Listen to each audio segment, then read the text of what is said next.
Some folks hope to move into a brand new OS and a brand new phone. iPhone 6. Is it going to be all it's cracked up to be? Well, as Joel puts down his iPhone 3, we find out from our next expert. I love that you, those of you that are high-tech, I hope that our guest is not like some of you are. What? Because you always make fun of people that aren't up on the latest technology. I was not poking fun. I was really pointing out that you were using your iPhone. That was all I was saying. Oh, okay. I'm sorry. Yeah. I'm sorry. I guess I'm a little touchy about You're that. You're a little because, defensive for no reason. Well, because it happens. It really does happen. Mike, I'm sure you're not one of those guys. Mike Salvaggio is with us. You're not one of those guys that is always kind of, a little, what am I looking for here? A little uppity about the latest technology when the rest of us are maybe not there yet? Well, if somebody's walking around with a BlackBerry, I'll tend to take some jabs saying that they might be carrying around 10 players. So I tend to do that at times. I might even do that, so there you go. We understand it. Now, for a bag phone, I can understand it, but, Mike, welcome to the show. Nice to have you aboard today. So Bill's kind of asked the first question here. Is the iPhone 6 going to be somewhat the flop that iPhone 5 was? Well, I think that there is an open debate about whether or not it really was a flop. I really enjoyed the iPhone 5 because I thought it was a significant difference over the screen. They made it thinner. They started competing with Android with all of the different models. So I think what we were really expecting was some sort of a Steve Jobs-esque type of revelation with a new type of phone, and I just thought it was a really good upgrade. So I think that the 6 is going to be a little bit different than the 5 because you're going to have a bigger screen. You're going to have some different features, and I think it's going to look radically different than what we're used to dealing with now with the 5 and the 5S. But we see the same clamor we see every time a new iPhone comes out, people camping out and things like that. Is it really? These things are not cheap. Let's face it. Is it really worth? You call it an upgrade, but for me to pay that kind of money, it needs to be significantly different. I don't think you're going to see something that's where people are going to start camping out the way they used to do. I think that whole fever really is worn off with iPhone. There's going to be some people that are going to do it. You're going to get the loyalists, but we're not dealing with a new iPad. We're not dealing with a new iWatch or all the other things that have been routinely promised to us over the last few months. So I think it's going to be another yawn, but a significant upgrade for people that are just looking for an upgrade and not some new device that's going to revolutionize the world.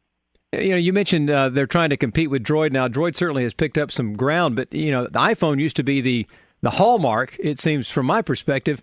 But has it kind of gone the other direction now? I think it has.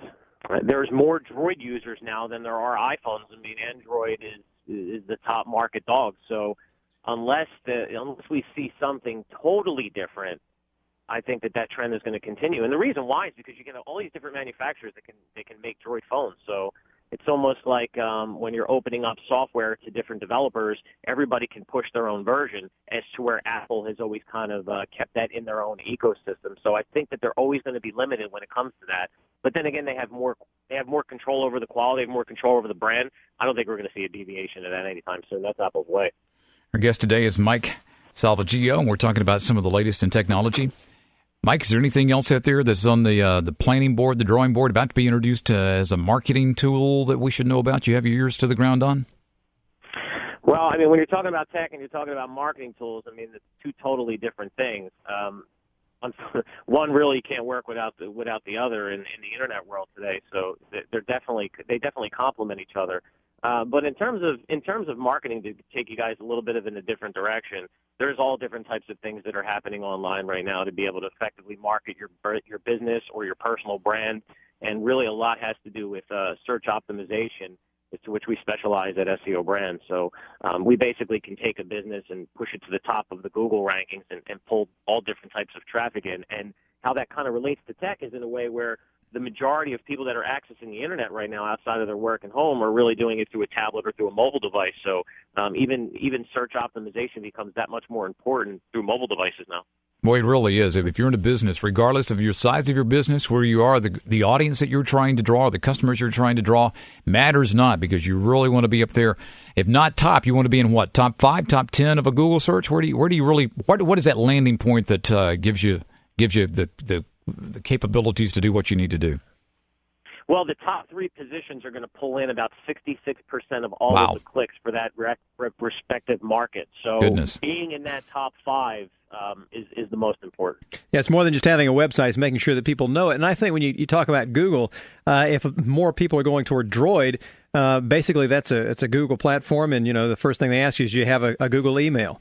And you have to set that up and then get your contacts in. So you get tied into to Google. So they really have their thumb on a lot of things.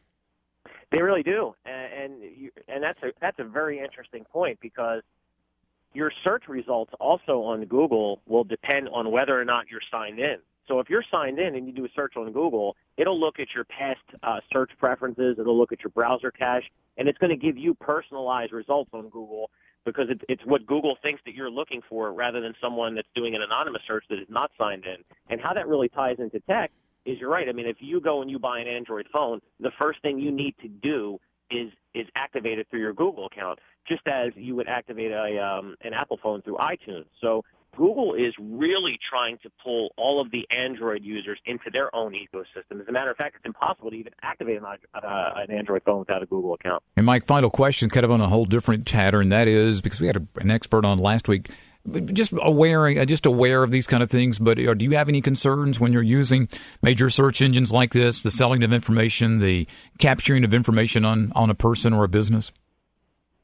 I have a lot of concerns for privacy, and I'm knee deep in this every day, guys. So I am much more privy to information just being in that whole space. So I see it all the time. But the amount of private data that businesses like Facebook and Google and Microsoft are all collecting on us is pretty scary. I mean, they know more about us than anybody. Yeah, we probably know about ourselves. Yeah. Yeah. Well, it just makes them much more of an effective marketing tool. Boy. They're dialing into our preferences and marketing to us without us even knowing about it. It's crazy. How about that? How do we find out more about SEO Brand?